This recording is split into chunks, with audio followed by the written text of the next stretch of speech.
Hey guys, turkey season is in full swing right now, and if you are planning on getting after it, make sure to pick up some Meat Eater Phelps turkey calls to stuff into the old turkey vest or into your fanny pack right now. I carry a few different things. I like to use mouth calls, and I like to use pot calls. Mouth calls or diaphragms, I like them because it gives you hand-free calling, meaning when you're working a bird up close, you can have your gun on your knee, finger on the trigger, ready to roll, and still be making turkey sounds. I like pot calls because I just like pot calls. I enjoy calling with a pot call. Whatever direction you go, including a box call, which I don't personally use too much, but they're fun and great, and I started out with them. Yanni, on the other hand, one of my main turkey hunting buddies, he loves box calls. And what's funny is I'll now and then look to him and give him the look that means get out your box call and find us a turkey. So it's not that I don't like him. I just have Yanni use his. Then I don't have to carry it. Go to Phelps Game Calls. Get calls that are made in the USA and get calls that'll get them close. Find yours at phelpsgamecalls.com today. Hey, I'm K.C. And I'm Tyler. And you're listening to The Element Podcast.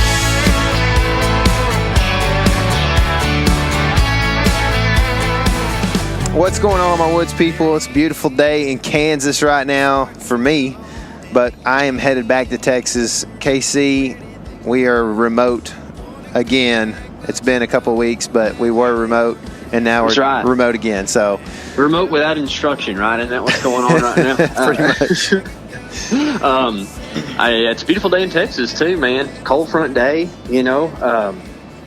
I had to put a light jacket on this morning to walk around, so Good. That's pretty cool. Yeah, was that pretty cool? Was it sunny there? Yeah, it's sunny here. It's sunny and probably 58 or so right now. I think it's supposed to warm up and be 72 or 3, and then tomorrow is going to be the coolest day. Tonight's going to be the coldest low, and we've had north winds for 2 days, and tomorrow we have the first south. Woo! So this is all playing into what we're talking about today, pretty much. Absolutely. Absolute giant of a cold front here. What are you hunting tomorrow?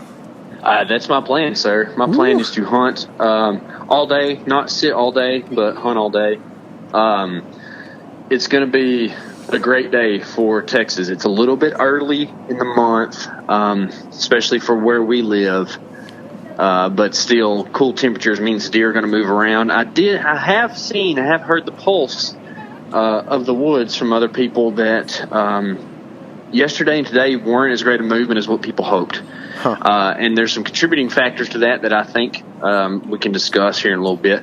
But tomorrow being the first south after a couple north, the Drurys, who we've had on the podcast, Mark and Terry both, talk about that being a great day to hunt. And you pair that with a situation where you have the lowest low that we've had so far this year. So it's going to be 45 tonight, and consistent wind out of the south all day.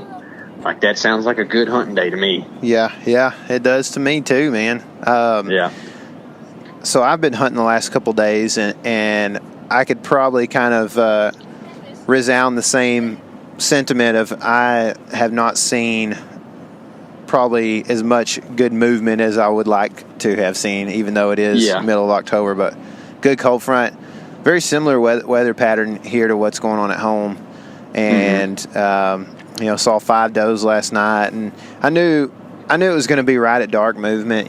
Just it's middle of October. That's just what's going to happen pretty much. But figure with the cold front that maybe a buck would come out in the daylight, but I checked that card and I sent you some pictures, and I don't think there was any buck pictures in the daylight. But then again, it stopped taking pictures before we came back from South Dakota. So did it have cheap batteries in it, or what happened there? It had lithiums. Really? Yeah, it took 8,000 pictures or something like that. Oh, yeah, that's a lot. Yeah, that's a whole lot. Was it shadow pictures, or was there that many just raccoons and junk? Well, we just have we're used to setting cameras on public land trails, and when you set it on a corn pile, it takes a picture every 5 seconds or whatever, and it's not good. So I hadn't looked at every picture, but I cruised through and looked at the thumbs as fast as I could and tried to pick out bucks that were worth looking at. And there was, a couple of bucks on there that were pretty good. And I guess, I kind of forgotten about this one till you reminded me, but one of the bucks is a buck that we, are pretty sure we have history. Actually, two of them we're pretty sure we have history with. And one of them is one that we think we've seen the last 2 years, which we call Half Rack, among other things. Mm-hmm. He's got a lot of names. He does. But he's like the reason we think we know this buck is because we've seen him the last 2 years. He has heavy bases, but he kind of tops out real thin every year and ends up breaking off half of his rack at least. He broke off half of his rack 1 year when we grunted him in 2 years ago, and then broke half like early November last year, and we had some encounters with him then. Couldn't quite get him into bow range. I was going to shoot him last year. And then he broke the other side off, and he looked like a giraffe pretty much last year. You got some really good footage of him like that. Yeah, I think the video is actually called Giraffe Buck or something. That's in the season intro. The video of him is. Oh yeah, that's right. He's in the season intro this year. So, pretty cool buck. He's also really very mature, very old looking. He's not like old, like skinny though. He's still like real square body, real big, noggin, and like no telling how thick his neck was last year when I got that video of him. So like lots of testosterone. So he's still, a decent buck, but he definitely looks like he's on the downhill this year. But his bases are gnarly, dude. Like he's got bumps like halfway up, man. Big bumps, Yeah, that deer is one of those deer that's like, I kind of don't want to have to see him at 20 yards. I'm the same way, dude. I'm like, please, like, I would be so happy, but at the same time, there's some other studs that are going to be running around over there, Yeah, I know it, man. So. But it's like, probably about the November 20th mark. Yeah, is definitely going to be the all right, Half Rack, come on in, let me see you, yeah. Mark. You know what I mean? Yeah, he's already bullying deer around. And so, like, I don't know, like, at what point did they, get rid of enough testosterone because they're old and they stop, breaking off half their rack or whatever. Yeah. I bet it matters to just deer to deer. It's probably a pretty hard thing to tell you the truth. Yeah, for sure. But anyway, I really, one of the other bucks that we had history, or the other buck that we had history with that we had on camera was a buck that showed up the last couple of days, which was like the 3rd or 4th of October that we had pictures on that camera, and he's a big 8. If you follow us on Instagram, you would have probably seen him on our story recently. And depending on when this releases, you might still be able to see it. So anyway, it's a big 8. He was big last year, and I think he's put on a few inches this year. It's hard to tell because he is so slob-bodied that like you just don't know how big he actually is, you just don't know how big he is, man. Like, I mean, and not to mention it's night pictures, which they always look a little thinner at night, the antlers do. And so I just can't wait till we get some daytime pictures of him. Just, if we could get some good pictures of that deer, man, like those are stuff that, like, if you shoot that deer, you like frame beside it, I mean. Oh yeah, dude, for sure. And that was the thing I noticed about him last night is you sent me a picture of him by himself one time. It's like, oh, cool. Man, that's a good-looking deer, big body. And then you sent me a picture of him with, like, a 2-year-old in the same frame. Like, okay, I see. Yes, he is a cheeseburger. He's just so proportionate, body-wise and antler-wise. He's kind of got that Saskatchewan thing going on. Yeah. It's like you start, he looks like a good deer, and then you, like, if you happen to be the kind of guy who lays a tape measure next to an antler, then you start adding stuff up, and you're like, whoa, okay, Yeah. So, yeah, it'd be cool to see. To give, like, a little reference, I think this deer is probably, he's a slick 8, looks like, and he's probably, like, in that 135-plus range. I mean, he is a big deer. And our buddy Cody Beaver decided he would name him, which he does that pretty often. But he named him Pillowcase, I think. So Pillowcase, there you go. Yeah, so I think that's what we're gonna name him because he's built like a pillowcase. Cody, Cody has to get real creative because, albeit that is a big deer, man, how many names do you have to have in your just name repertoire if you're a hunter for like slick eights? You know what I mean? Oh, like, I know. There's so many slick eights in the world. How do you come up with a new name for each that's wild? the reason you give names, really. Like, people love to name big deer, too. You know, big deer. But, like, in all honesty, the reason you need to name deer, if you need to and don't just want to, is because you've got 3 8 points that are coming in, and you and your hunting buddies can't figure out which one you're talking about, you know? Well, you don't really need to name the 13 point. You know, like it's not a very common thing. No, you just tell people it's big 13, and they know.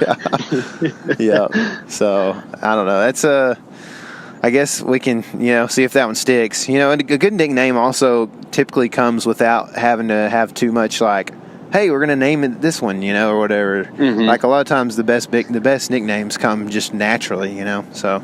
Yeah. And I'll tell you who else is real good at that, and that is Mark Drury. He seems to have deer that are worthy of nicknames very often. Yep.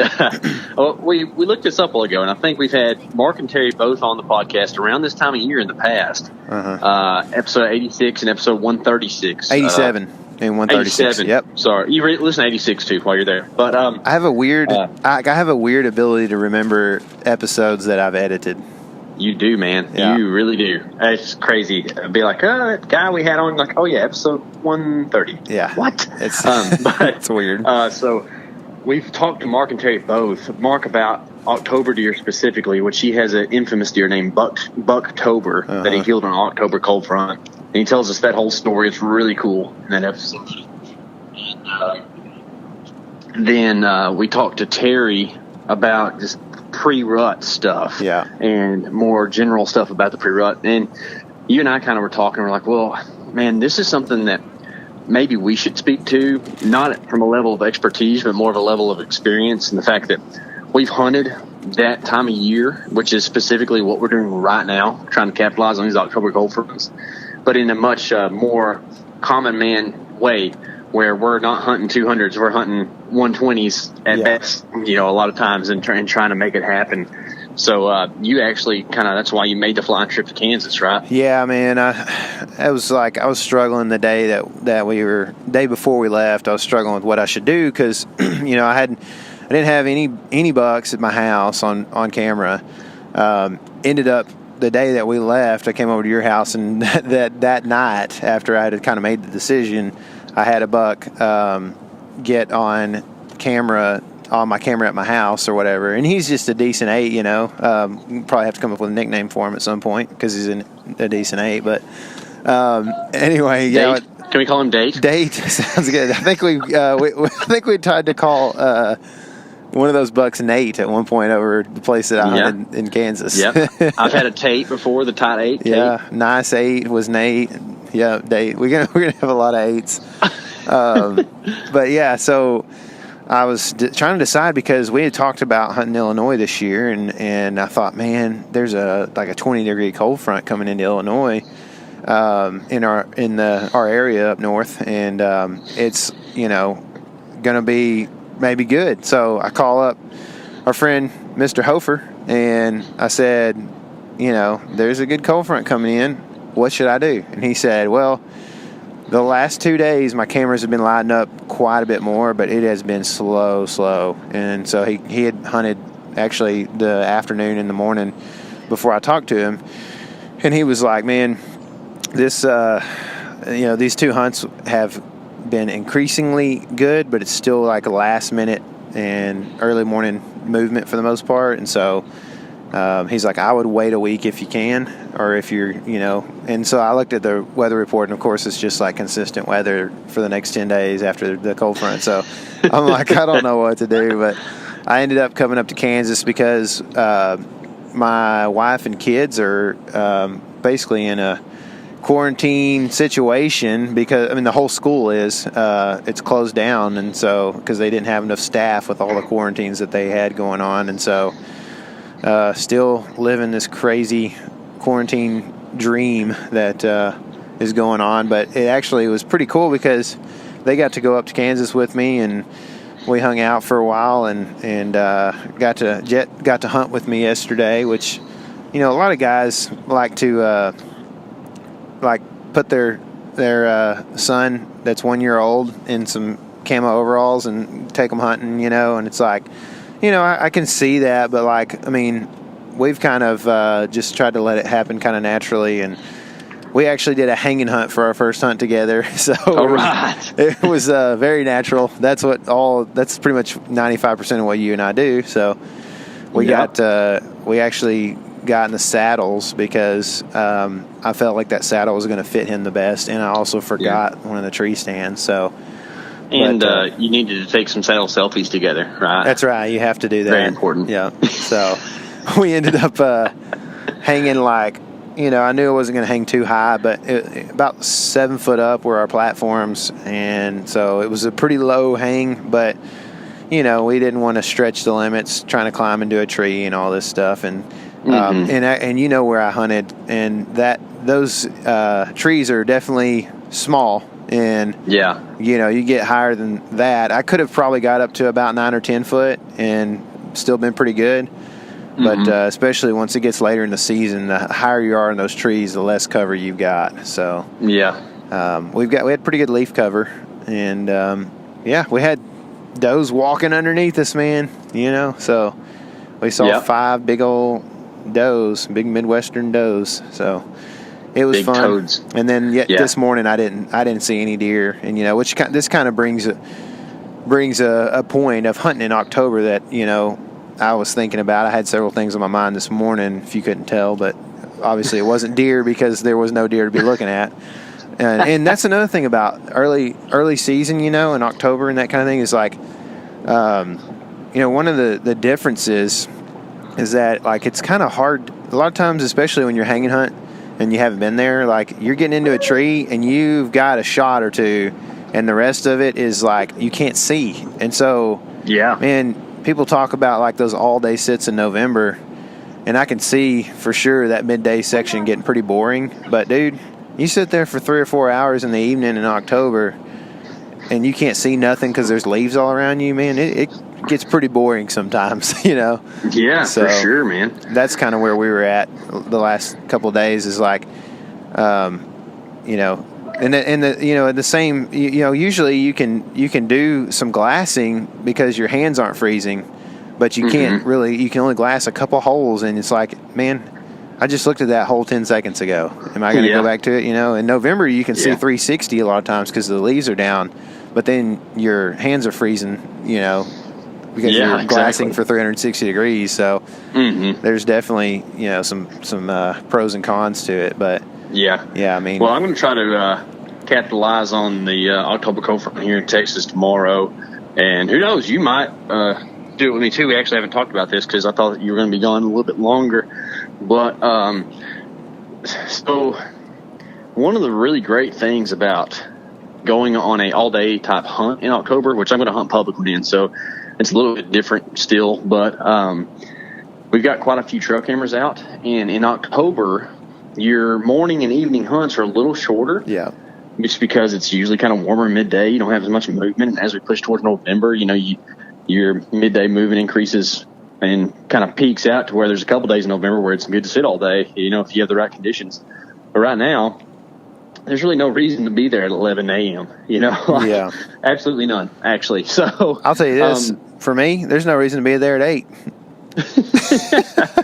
Yeah, about near it. No, but I mean, really, depending on where you are, but like, this is a point I was going to make is, like you've got pretty much, it's going to happen in the waning hours or the early hours, Yeah. So what I really like about this time of year is it actually gives me an opportunity to go to a piece of public land where I've got trail cameras and gives me enough time to go and pull cards and do that stuff midday, and I can make a whole day of it. Whereas in November, like, golly, the days are already shorter, and you kind of need to stay in the stand longer. You barely got enough time to leave and go eat a nasty cheeseburger and go back,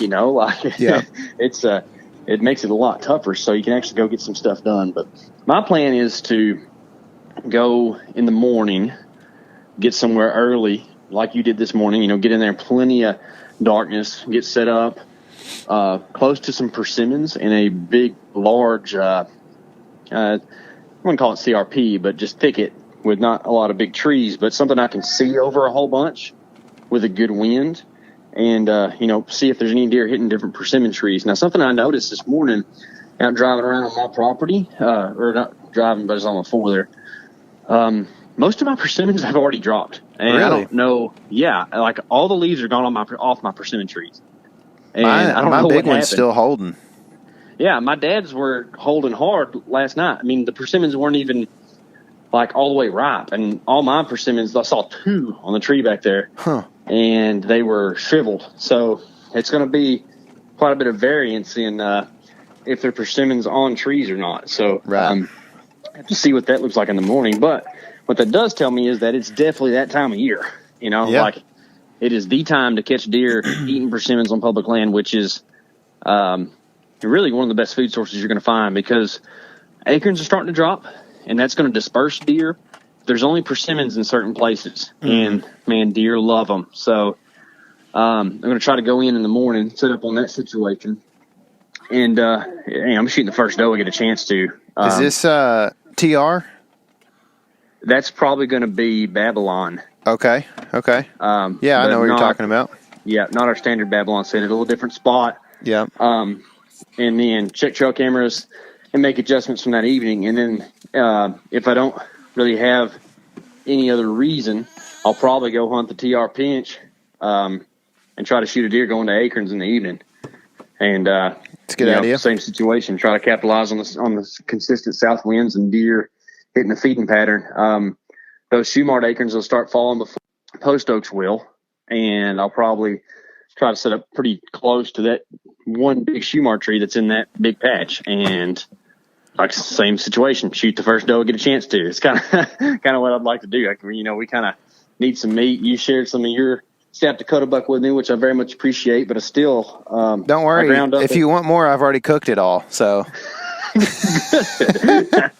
tasty treats, man. Yeah. That was your way of preservation, right? Just that's my only way of preservation. So to be informative here, my wife, so we're living in an RV, and my wife didn't think that the meat was freezing all the way through in there, and she's probably right. And so one night when we first had the quarantine thing, she was we were making sure, because she had like a close contact or whatever they consider with somebody who had had it.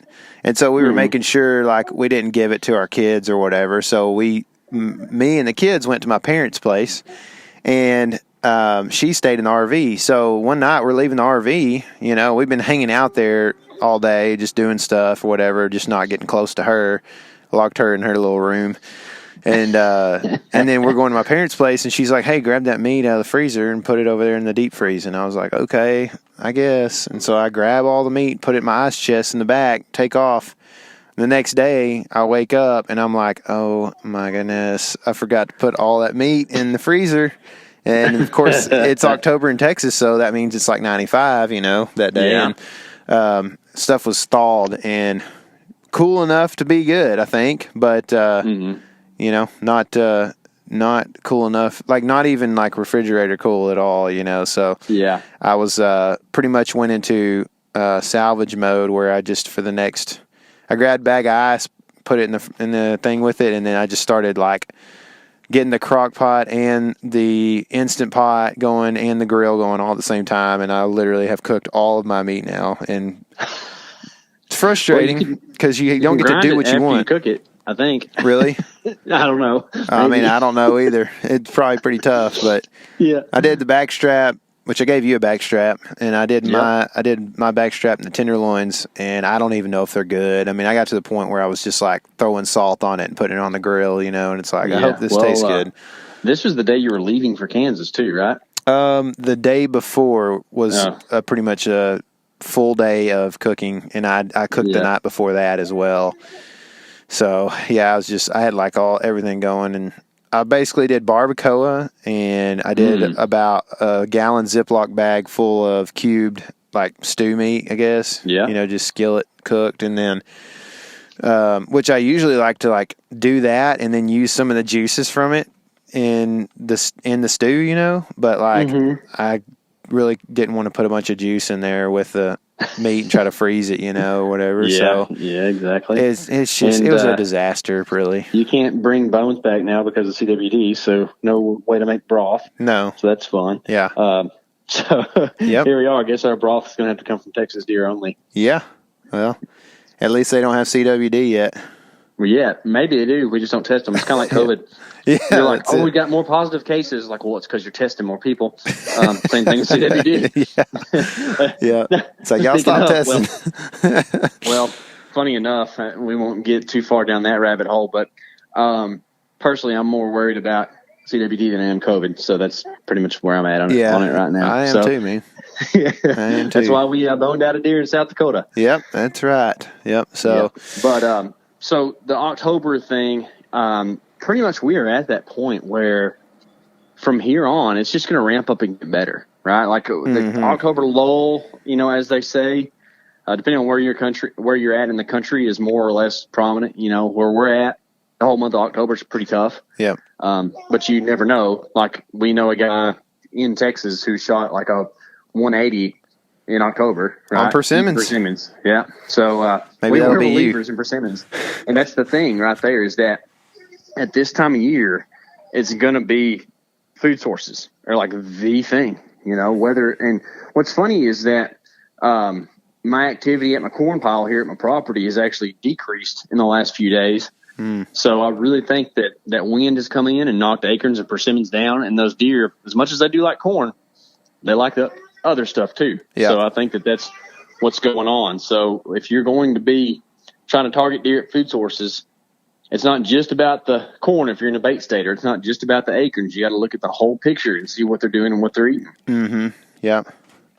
Yep. I agree, man. I mean, I think that like what I don't know what's going to exactly happen with my property first year and everything. Yeah.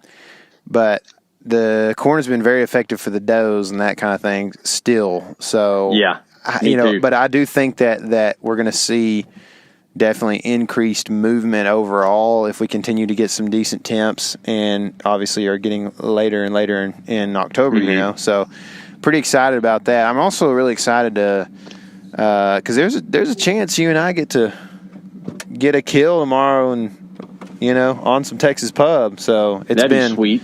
We actually have never filmed together a kill on Texas Public, so not a deer at least. Yeah, not a deer. Plenty of hogs. Yeah, yeah. So a few of those around. Be exciting. That would be sweet, dude. And what's funny is I think last year we made a pretty good push to kill a deer in October, and it was the same situation. We had a day kind of like this where it was a good wind, decent cool day, and then it warmed up in the evening. We were real hype about going hunting this one place because we had a big deer on camera. Sat there all evening and didn't see Jack Diddley. You remember that? So, which time? This was, yeah, exactly. So, all this stuff, all this planning that you do, if it doesn't work, it ain't because you're a terrible hunter. Maybe we all are terrible hunters. Maybe it does work for people. But the point is like in October, it's kind of I believe this is an okay term to use, a crapshoot, because I think it's a gambling term. It's not so much a dookie term, but it's a crapshoot, right? To where you can try to do all this stuff, but you're still only, after all that, you only have like a 1 in 4 chance of even seeing a deer. If you're in certain parts, So don't feel too bad. Don't get discouraged. Don't burn all your vacation in October, because November is going to be even better.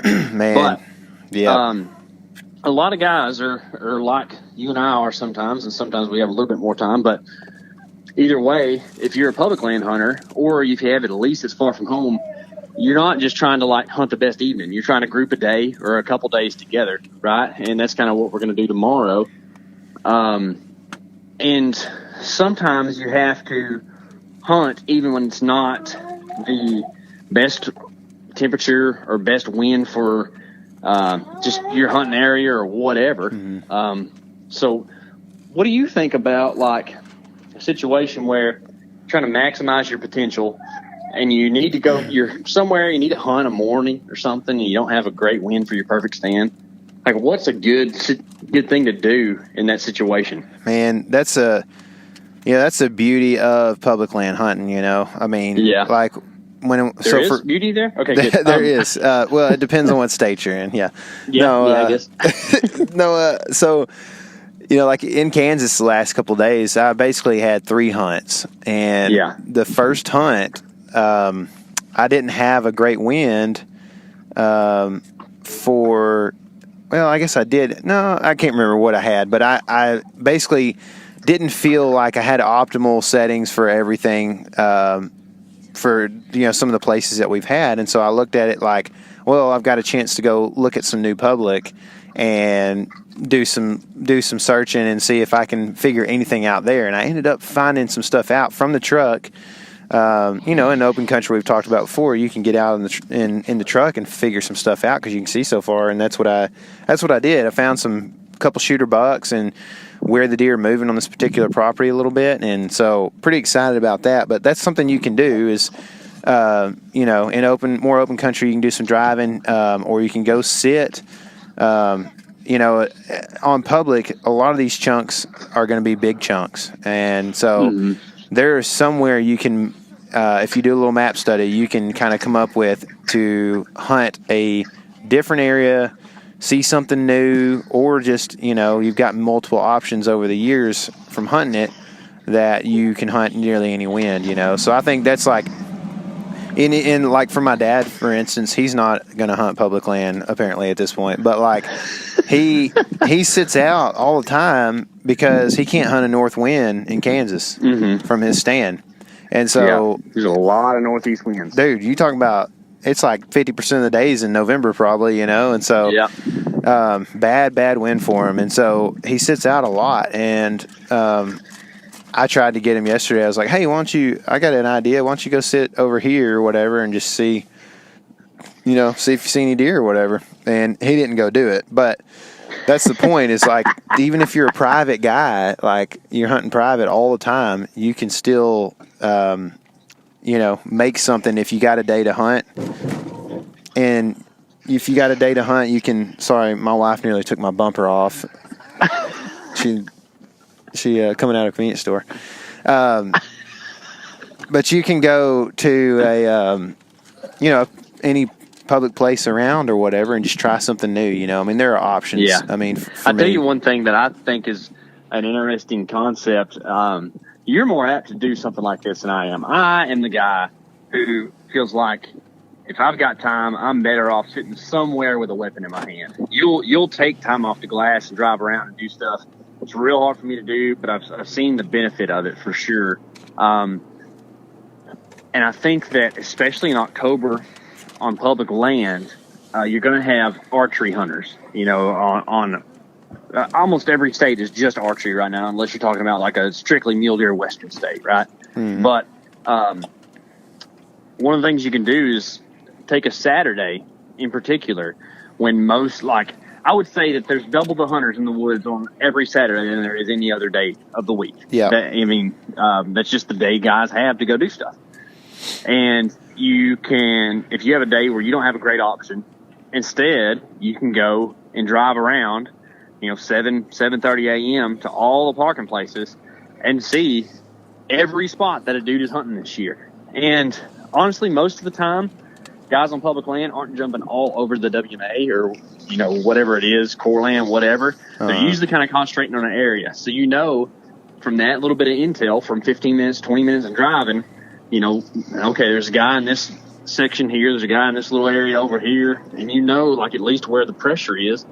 And you can probably kind of do some triangulation and figure out the places where there's not a lot of pressure, just because you can tell where there's car spots. Yeah, no, that's a really good tip, And I think in that same vein, for me, another great thing about October is, you mentioned this earlier, but like November, man, days start to get pretty short, and October you still got some decent time in between, and also in November, like you start hunting till 10 a.m. and then that makes your day even that much more short. In October in the morning, seriously, by 8 o'clock, if you haven't seen a deer, depending on your situation where you are, there's a good chance you're not going to see one. And so, absolutely. There are ways to use your time better, and one of those could be getting out and driving, like you said, to find hunters, or this is one thing that we talked about yesterday on the phone, but that we are probably going to come up against here pretty soon is the need for new permissions. And, just because if you're on a permission property, you're going to get kicked off at some point, and a lot of times it's sooner than later. So, I think one thing you can do is drive and look at stuff, and make phone calls and try to, we drive a lot and this doesn't happen a whole lot for us, but sometimes you get out, you can see somebody working a fence and you can get out and talk to them, and that's one of the good things that you can do kind of later in the morning, and throughout the middle of the day sometimes in October, as opposed to in November. You're going to be hunting a lot more in the stand. Man, especially if you're out of state. There's like a weird dynamic to where, like, whether they like hunters or not, people are interested that you've driven from your state to their state to hunt deer. Yep. Like, we were in South Dakota, and I felt like people looked at us like, you're up here to hunt deer? You know what I mean? Yeah. And it's like, dude, this is the best place ever. you know? Like, or one of them at least, it's pretty good for an October hunt. It was fun, man. And, I think they were just surprised that we weren't pheasant hunters. That's really what people go there for. But I think that when you're out of state, especially if you got an accent like we do, people just think you're a novelty. So it's always good to stop and talk to people, because they're just like, oh, that was, I met a guy from Texas today, or whatever, wherever you're from, I mean, I guarantee you, I met a guy from New York last year who was, out of state hunting. And I was like, I took note of it. I was like, wow, I drove here from New York, So it's something people find interesting, and sometimes it can be in for you on those permission deals. Definitely, man. I think, those are some of the key things I think that you can use October for, especially. And I mean, I think this is another thing that we've seen kind of maybe through and through, even like from Texas and Kansas, and there's deer in Kansas are going to behave a little more like Midwestern deer. Deer in northeast Texas or in East Texas, or really throughout most of Texas, are going to behave differently. But we still have seen that, like, the last 7 to 8 days of October are just different than the first 22 days of October. Yes. You know what I mean? Yeah, and there's so many differences you can take from that. Yeah. From whether you're talking about time off, whether you're talking about, messing up your stand, with too much scent, too much human intrusion, or whether you're talking about just brownie points and time in the month. Like I told Cassie last Saturday we had a wedding. I said, all right, this is the last Saturday until probably January that I'm going to do something outside of like holiday family stuff or whatever. But like, no more of this. There's this 2-year-old's birthday party. It's like, no, that ain't happening. They don't know I'm not there. Yeah, exactly. Get all that the first 2.5 weeks of October. Yeah, that's a good time to get that stuff knocked out. Yeah. But if a kid's born October 28th, you just tell them to suck it up because Uncle KC's not coming. That's right, man. Yeah.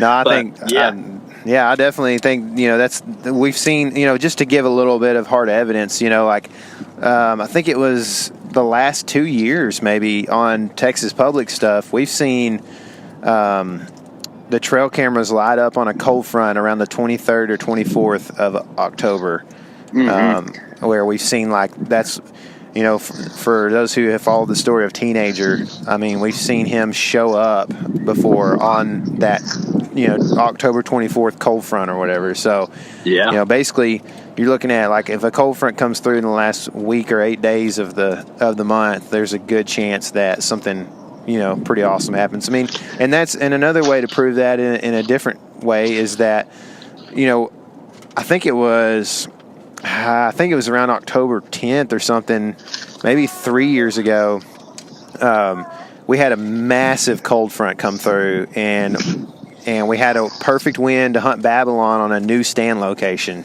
You remember we sat all day and we didn't see a single deer. And we could see from that spot too. Yeah.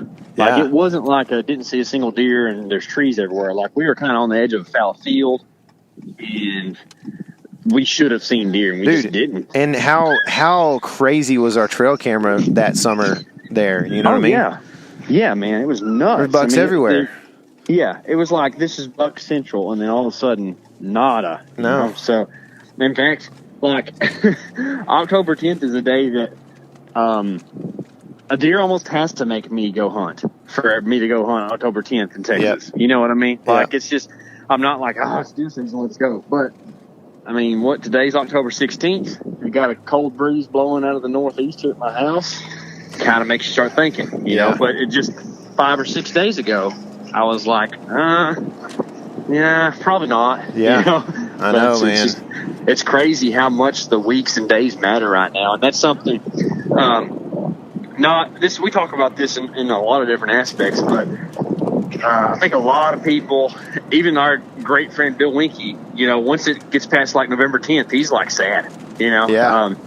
But for a lot of the country, that's not really how it works. Right. You know, you can kill a deer at any point in time in the season, but at the same time, man, those days and weeks matter. Like there's only one November 1st through 14th. Yeah. In a year, you know. And in Texas, that's going to scoot back a little bit. But you get what I'm saying. Right. Like, that's the time to be. You know, that's the time to do.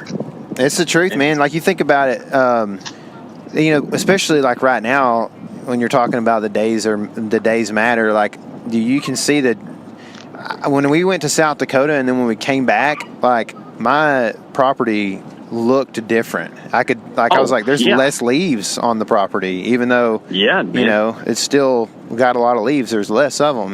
And the same thing's happening up here. Trees are changing colors. There's lots of yellow on the trees right now.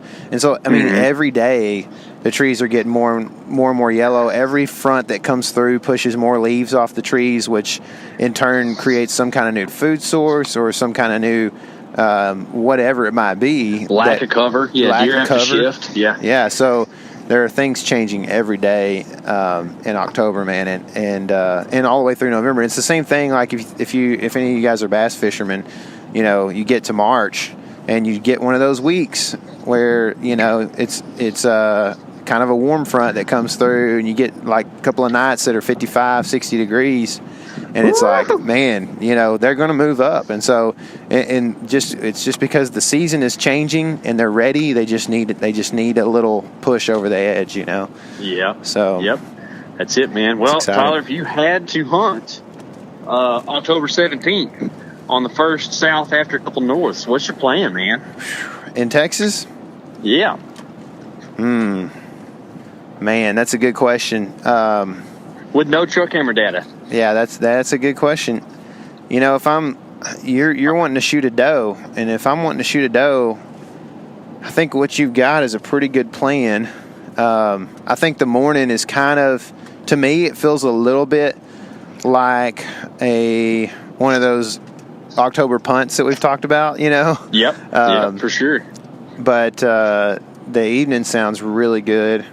And so, I mean, I don't know, man. With no trail camera data, that's tough for sure. The morning deal is because, you know, we just don't have a place you can just go shoot a doe, you know? Oh, yeah. That's the weird thing about Texas, man, is that you just, you know, seeing a doe is an accomplishment, you know, on public land. How many times have we bragged about 3 does coming through a place? We're like, we had a good night, you know. So 3 does for 15 seconds. But that's why I think that's my choice of sits, because it's an observation stand for sure. Yeah. You know, like you can see a long ways.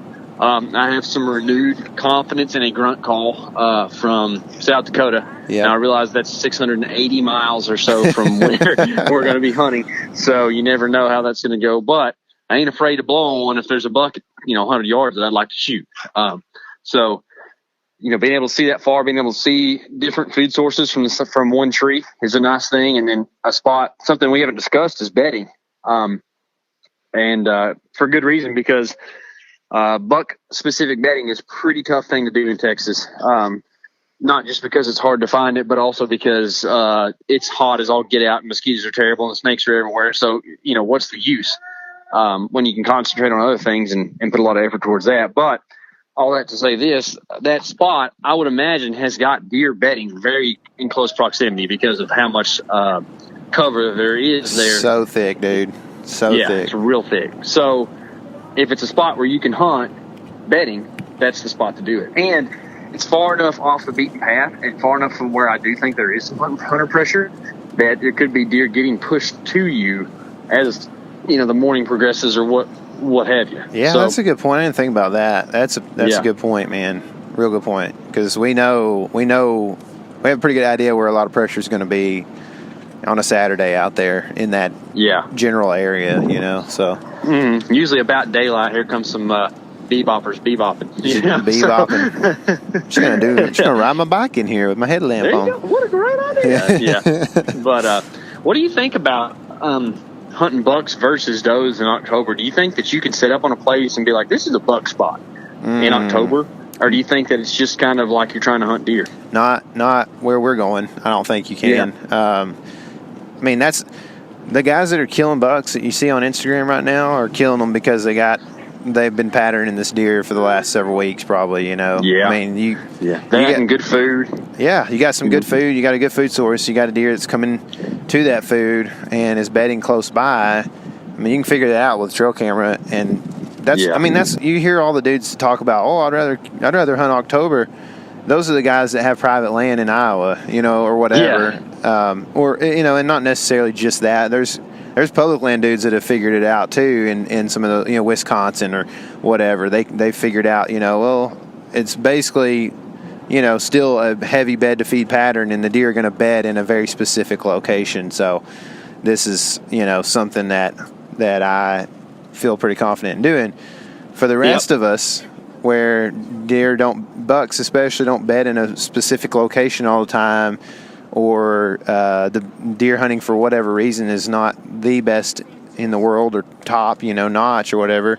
I think you're, you like hunting the rut because it gives you an opportunity to see deer moving, Mm-hmm. I mean, it's like when I look at my property, I don't have a whole lot of buck pictures this summer, and I'm not too worried about it because things change in the rut, you know what I mean? And man. There's no doubt that I'm going to see some good bucks during the rut. Quite honestly, in the rut, those deer go to places they can see too. That's something that deer do. They want to get where they can put eyes on a doe and go. They're going to be in the thickest of thick stuff before that, but then there's a time where all of a sudden they stretch their neck and say, I'm going to go look around. Yeah. And you were talking about, guys killing bucks in October. I actually haven't even heard of anybody killing a buck over a scrape yet this year. I'm sure people have done it, but there's always kind of a little bit of a pulse that you can feel or hear when people talk about that, and that's not really kicked in. Now, I would imagine as things start to roll in after this cold front, there'll be some guys talking about it. Yeah, that's what, I was talking to Cody the other day, and he doesn't have much lined up, doesn't seem like, and he's saying the same thing. He's like, man, I just need some scrapes to open up. Then I can be in my groove, I know what I'm doing a little bit. Yeah. So, it's on the cusp, man. We're still getting into that. But I think to answer your question, and that was a long way to answer it, but I think that what you're going to need to focus on in these areas in October, that and where we're going, at least in other areas like it, is that you're going to need to focus on areas that bring deer in general. You know what I mean? Like you said, persimmons. If you got a thicket that lines up pretty well to some seclusion, then there's a chance that deer are moving to those persimmons. And if you have or if you have like a water source, for instance, and it's hot, like it may be in Texas in October, then you can, kind of have an idea that like deer are going to go water there. And so like it could be a buck or it could be does, you don't know, but they're going to water there on their way back to bed or whatever to, out to a food source in the afternoons, especially when it's hot. So just like finding more general deer places, you know what I mean, as opposed to like this is a specific bed or this is even like buck bedding, as in like there are several bucks in a bachelor group bedding here. It's almost like you're talking about DMAs. Are you talking about DMAs? To an extent, DMAs. You're hunting DMAs, but you're also trying to, which DMAs do this, but like you're cross-referencing that with something that is, a very high use resource for deer or whatever. You know what I mean? Yeah. So whatever that might be, it could be beans for some people, a small bean field or something like that, or a water source, or persimmons, or it could be acorns, which we've seen a lot of. And I still don't know how you like fully target, on a blind hunt in the morning, specific acre trees. You know what I mean? Yep. Like, how do you? Pretty tough to do without some extensive scouting, and if you do extensive scouting, then you're liable to blow it out. So yeah, and who knows how that. Over years and years, I can see where that happens, but we don't have like the white oaks that you hear about that are across most of the U.S. where we've got these like big white oaks that are very preferential. Our white oaks are post oaks, and so they're they're just a little acre in that are not nearly as preferential, and so like you've got just a ton of tiny acorns in the woods, and deer love them, but how do you preference any of that for deer? Yep. Yeah. I don't know, man, but we're gonna try to do our best to figure it out tomorrow morning. We're gonna kill something. I'm feeling good. Good. I hope so, man. I'm shooting a hog if I get a chance. Me and Cassie have established that as far as ground meat goes, I think that we like hog better than whitetail. Really? Yes. It's kind of weird, but I think it's because there's enough grease in it to fry it, and it just kind of has a little bit better flavor. Now, it's going to depend on which hog, of course, but so with that being said, I'm probably going to rip a hog too, because I also want to shoot something, because it's fun to shoot things. And that's one of the beauties about Texas is that you can shoot pigs. Yeah, and we know from the pig hunt that there are pigs in that area. Sure enough. Well, that's kind of a plan, man. I think we got a good idea going here. I'm excited to go. It sounds like we're going to get to stand together more, because that's exciting. Yeah, there's a high chance. High probability of that. Yeah. Well, I just got my public lands book and the map, so I guess I'll open up this thing, look at a couple maps, and just find us a place to hunt. How's that sound? That sounds like a plan, man. I mean, if you just flip to a page and put your finger down, that might be where we need to go. Yeah, I think this one says dove only, so that'll be perfect. Great. Like most of them, that's what it says. I'd say, most of those pages are probably dove only, which so they sure are proud of. I got the book after that was even a thing, so they could have sent me like 1/6 of the book. Yeah, that'd be nice. Whatever. I'm not going to rage them too much. They love to put their dove only acreage in the massive, acreage of public land. Hunter access, yeah. That's it, dude, for sure. Yeah. Well, that sounds good, man. Another thing that I wanted to hit on real quick was talk about the fact that so Jet sneezed yesterday in the stand, and it made me laugh because he hasn't had to work on this, but our friend Jack has needed to work on this, and we may have to get somebody on to talk about how to sneeze quietly, because I think it's important, dude. Like, I can hold a sneeze in, you know what I mean? It's not fun, but there is a way to do it. And so I can hold mine in better than what it is just in its natural habitat, for sure. But I'm not as quiet as you are. But I can almost blow my eyes out of my head. It's pretty painful, but anyway, we need to get somebody on and talk about that at some point. But I'm pretty excited about the next few weeks, man. It's in about 3 weeks. Over the course of the next 3 weeks, things are really, really going to get all the way up to full steam. Oh, my goodness. We've got a little hunting marathon planned for about October 31st, or November 1st, rather. Yeah. So once that day hits here, we're going to go to church and then Paya. And it's going to be crazy, man. It's going to be nuts. I'm excited, dude. Me too. Well, me cool. too. Y'all be safe on the way home from Kansas, and let's get this thing going. All right. Sounds good, dude.